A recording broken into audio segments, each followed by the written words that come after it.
delighted to share with you today a secret. That word has some meaning right there because secrets are fun, aren't they? The other thing fun in this title is miracles. And I bet there's some skeptics out there. Miracles. What kind of miracles is she talking about? And then there's the word habit, which is the dreaded thing. You might have to change to get the miracle.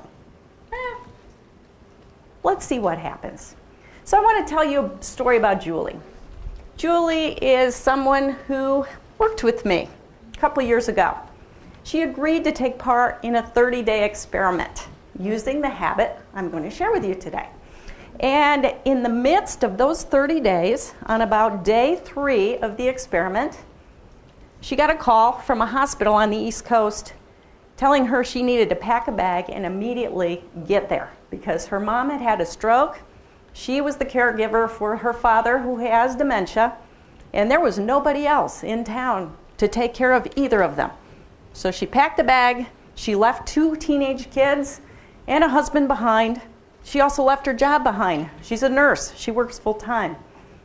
Good thing for the family medical benefits that allow people to go do that. But anyway, she shows up and things aren't good. She takes care of dad. She takes care of mom. She arranges to move these people into assisted living and nursing care, and life is crazy. She didn't know when she went out there that she'd be out there for 30 days. But she had a habit, and she'd committed to that habit, and while she was there, she survived. She actually thrived. She was peaceful. And she stayed connected to her family in ways that were positive. That family back home and the family on the East Coast. She told me, once she was back with her regular family again, that that habit was her lifeline. I wonder what that habit was. Are you wondering yet? Well, we'll get to the habit in a minute. The habit had something to do with knowing herself and understanding herself better. The habit had to do with being present and aware. And you've heard some discussion of that already. And you know, this awareness, Aristotle back in ancient Greece said to know yourself is pretty important. That's where it all begins. And I go further with my clients. I do a lot of coaching. And a lot of times, it's one thing to know yourself, but it's another thing to be yourself. And being yourself might be the bigger challenge. I know, you heard about my background. I used to be a chemist and a business person and struggling. And actually, a lot of years went by and I finally found this. I really like helping people. I like face-to-face contact. I like networking. I don't like writing, but I like sharing. I like sharing good tips and mentoring people to get better. Maybe some of you like that too. I'm lucky I found it. Okay, so it's good to know yourself. It's good to understand yourself, be yourself. So what's the problem? So what keeps us from doing that? I bet you all know. Like, what kind of problems did you have today, Pauline, already? Did you completely have stress-free? Oh, I put her on the spot. I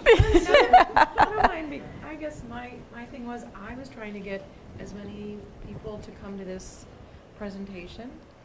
So you get it. You did I was it. hopeful Look. to do that because I knew it would be a positive experience. Okay.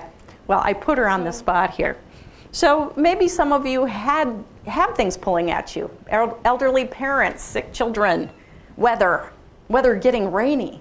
Maybe you have to pull things in from outside. There's always something. Maybe it's clutter, stress, a headache. Maybe it's somebody else, like Tim talked about, that one difficult person at work. All of these things maybe sum into a feeling, a dark feeling, a ball and chain, something that holds you back from who you could be, that real self, right? Sometimes we don't even know because we're so busy with the problems that we don't even really take the time to know what's going on. And then there's this, that dream thing about someday. Maybe I'll have time to sit and look at the water and contemplate who I really am and why I'm here and have my purpose, and then look to the right and the left, and it's all beautiful. Well, that's not quite reality. But what if there was a way to have the potential for more of that instead of that ball and chain? Well, I'm here to tell you today there is one habit that will give you that list of goodies.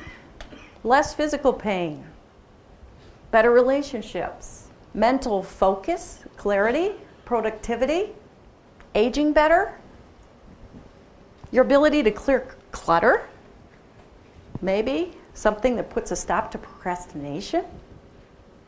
That sounds too good to be true, doesn't it? Money? Help you attract money?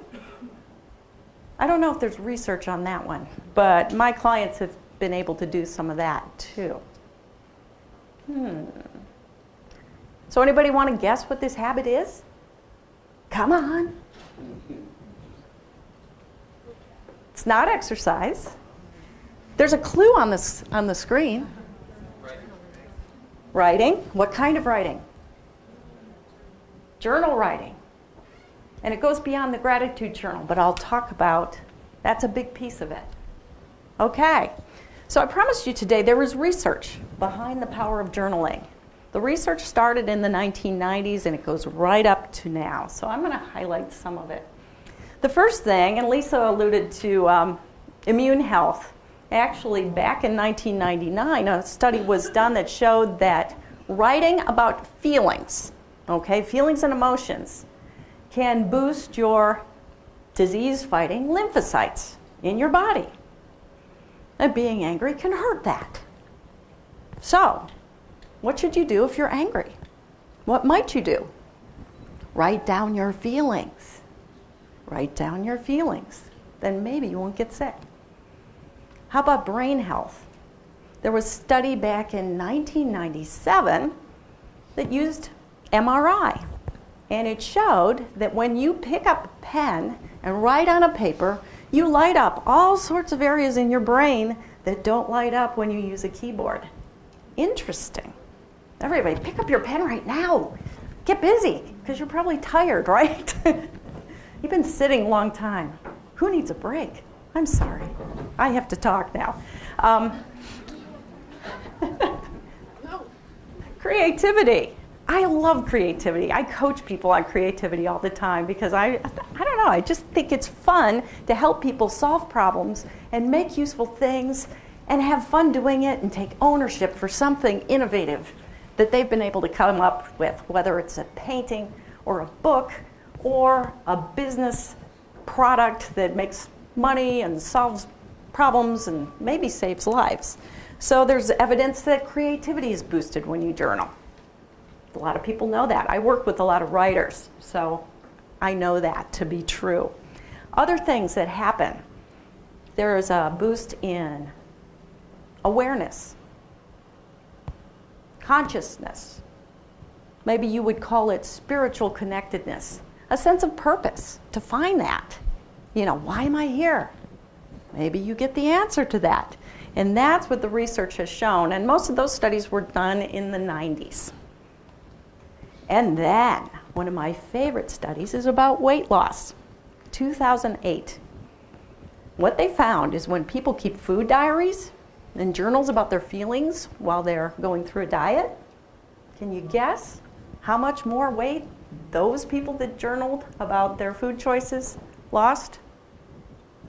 It doubled. It doubled, people. So if you want to be successful, and actually I know this to be true personally because I'm a lifetime member of Weight Watchers since 1991, do the math. And when I do the journaling about what I eat, what I put in my body, I usually go back to goal weight.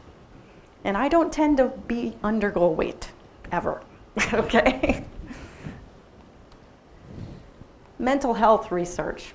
This is one that delights me. They did a study on elderly people in nursing homes that had been diagnosed with depression.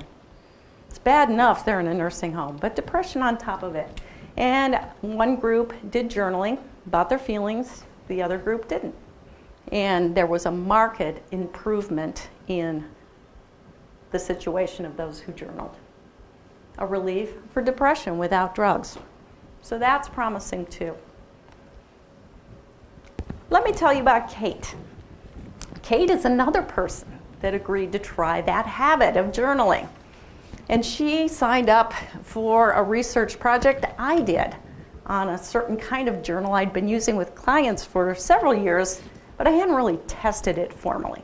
So Kate was in this research group, and she agreed to do journaling, the 5-part process that I use. And right as she signed up for this, she knew she was going to have a lot of stress. Kate was going through an ugly divorce. And a divorce so ugly that she actually left the house. It wasn't a real safe situation. So she left, she moved into another place. She had 2 teenage daughters, and they were real involved in travel soccer. And you know what that's like. Anybody got travel soccer? You've got to drive around with a bunch of teenagers, and sometimes you have to stay in hotel rooms with like 6 people. And that's what she was doing most of this 30 days while she was doing the experiment. And I thought, she's going to mess up my experiment, right? Well, what happened was very interesting. She took to the journaling. That was her oasis of peace. That is where she vented about the noisy teenagers that she had to deal with. That's where she vented about the things her husband's attorney was doing to her in the process of going through the divorce. She thrived. She said that that made such a positive difference, and she continues. She's someone I stay in touch with now. She continues to journal daily as her habit. So Lisa already talked about gratitude journals. Some of the best science on gratitude is in Robert Emmons' book. And I don't know what came up on that slide. That was a translation error. Isn't that interesting? But that was 2007, is his book about the science of gratitude. And some of the things he mentions in the book, beyond what Lisa said, is that people were more optimistic when they did journaling, gratitude journaling. What I found most interesting in terms of health was that journaling, gratitude journaling, prevents heart attack. Prevents. And the science behind that that's important, because heart disease and heart attack, that's the #1 cause of death in the United States for both men and women. It's everybody. If this habit could keep us alive longer and actually happier longer, health and symptoms, headaches, body pain, reduced. Oh, well, we're just jumping ahead. So I want to teach you what my 5-part process is, because this is a process that I've used with hundreds of clients, and it works. And it'll take you about 5 minutes a day, maybe 10 minutes a day. Depends on how much you like writing. I hate writing. So, we're getting ahead of ourselves. Hold on. Okay. So a couple rules about this process. It's best to do your journaling first thing in the morning. That's what I recommend. Set aside a few extra minutes. The reason for that is that you're less critical of what you write down when you're first up in the morning. The other thing to consider is this helps set the stage for the day ahead. And it keeps you, it helps you recognize some good things. It gets you on the right track mentally, and it allows you to set some intentions. And I want to emphasize that this is for you and nobody else. You might want to hide it, actually, but nobody else is going to look at it. So spelling and grammar are optional. You can make pictures in it. You can use bullet points. I'm not going to check, so nobody's going to check. So the first part, and you have on your handout, I hope you'll even start maybe journaling a little bit today. Think about if this was in front of you, this 5-part format, what you would write down. So the first part of it is physical awareness. This is really important. A lot of times people are not in touch with their body, or they're only in touch with the part of their body that's screaming for attention because of pain or something. So I say, first thing in the morning, ask yourself a few of these questions. Number 1, how did I sleep? How awake do I feel? Check in with your stomach. Am I hungry? Is it making funny noises? Is there some distress here? Then you might want to check up in your head. How do your eyes feel? Is your nose running? Are your sinuses puffy? How about your chest? How are you breathing? And then maybe you want to turn your neck. You want to turn, twist. You might want to stomp around a little bit. Does anything hurt? Sometimes it does hurt. Maybe there's a reason. I had a really awesome workout last night, and my feet hurt today. And it's all my fault. But at least there's a reason. So you check in with your body. Gives you a lot of information. It helps you watch from day to day, especially if you also know you ate something the day before that maybe you ate or did something. So that's your physical awareness. So check in with your physical awareness right now and write something down on your paper. Activate your brain. All right, my second favorite part of the journal process is what I call intensity moments. And that gives you an idea about what that's about feelings. Remember, I talked about the research on feelings. So you're going to write down those moments where people tick you off, made you mad, angered you, frustrated you, hurt your feelings. And you're also going to write down about those glorious moments where people said thank you and made you feel wonderful. Okay? You got it? So write down something there. My website was out first thing yesterday. That was an intensity moment. So I was very upset about that because I just switched to a new website. And I was just going to release a press release about the new website, and that wouldn't have been good. So I didn't release it yet. Okay, next part of your journal, obviously, is gratitude. And I think the research supports, and correct me if I'm wrong, Lisa, 5 things. 5 points of gratitude is for the strongest result of working with gratitude. Just list 1 through 5, write them down. And I like to suggest that you use the smallest, littlest thing, like the little flower blooming by your mailbox that you didn't even know there was a flower there, like that kind of stuff. Or the way that your cat purrs when you open the cat food. Stuff like that, not about the car and the house, okay? Got it? Write down something right now that you're grateful for. Have fun with this. You don't have to show anybody. You can hide your paper. All right, and the next area, thought capture. Or another way I referred to it is vomiting on the page. Okay, because sometimes you need to vomit on the page. Because it's better than going out into the world and saying some of these things that you're thinking. I got to stay away from that. Right? I like walking around. I feel like I'm stuck here. Well, okay. So if you're a speaker, you might write your speech here or your outline for your speech. If you have a to-do list, I've coached a lot of attorneys, and they like to make their to-do lists in this section, and that's fine. And eventually, what you find is the more you journal, the more free-flowing information goes there. Maybe you want to write poems. Maybe you want to dream about a vacation. Do whatever you want in section 4. And finally, point 5. Write yourself a positive affirmation, a present time statement about something wonderful. And there's a couple examples on there. So maybe yesterday I said, I am enjoying being part of the speaker's showcase. I feel good that I am here. And I am feeling good. Thank you for having me. Well. Oh, they're learning in the room. You're fast, man. So I mentioned the 30-day journal experiment.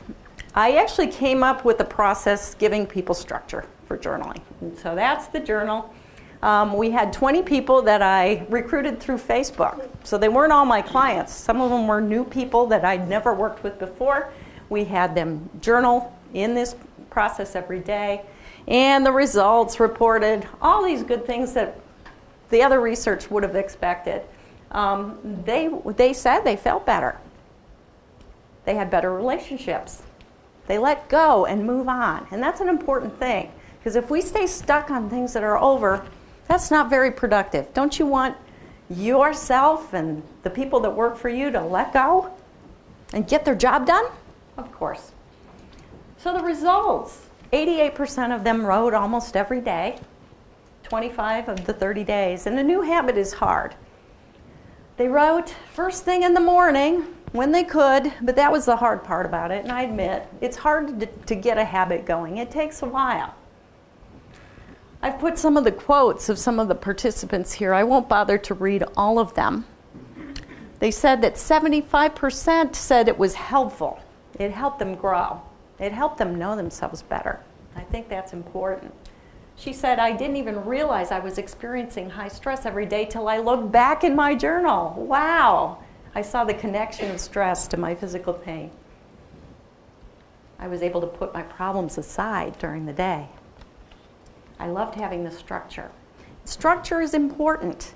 That's part of the reason people, if they just have a blank page in front of them, they don't know what to write. But having the structure, and I created a structure, you're welcome to take a look at the journals because I brought some of them today, and maybe one of you will take one home today. That is important.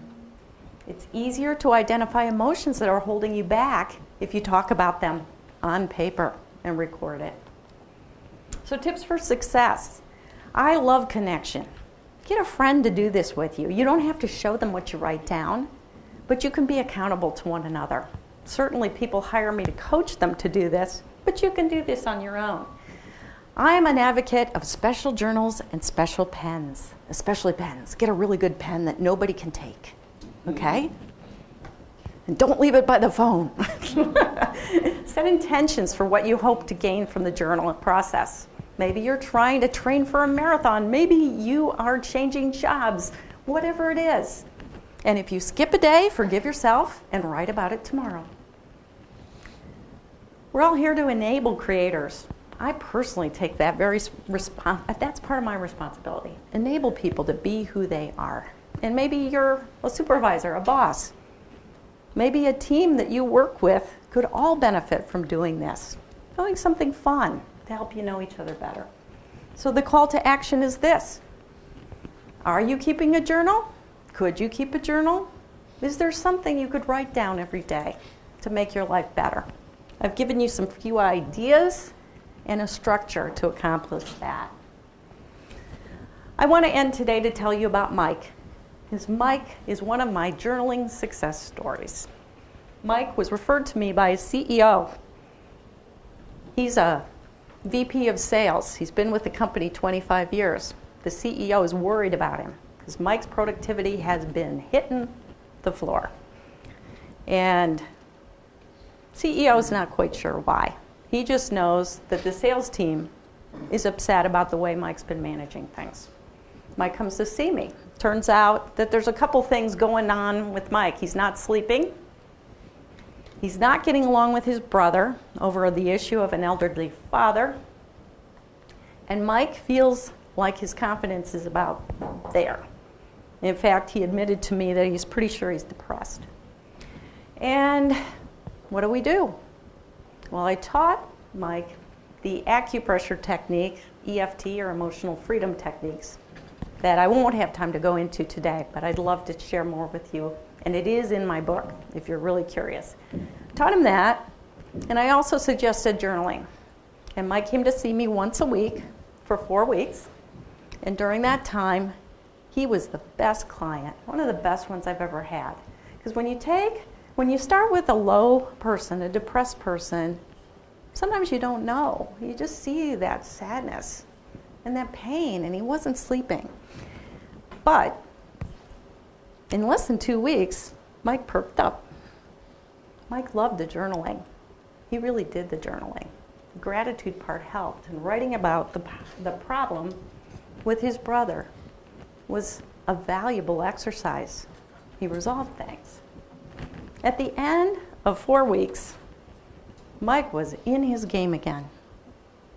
Mike was leading. Mike was solving problems, and he was dealing with difficult people again. He had been avoiding them. He said to me at the end, and I don't know if you can see the quote at the bottom, "I am more peaceful and loving. Letting go is easier." Oh, I think that's mine. So I ask you this. If you could be more peaceful and loving, if you could let go of something Would your world be a little bit better? Would our world be a little bit better? It's our responsibility to make the world better. I hope you consider journaling is your way to make a difference. Thank you.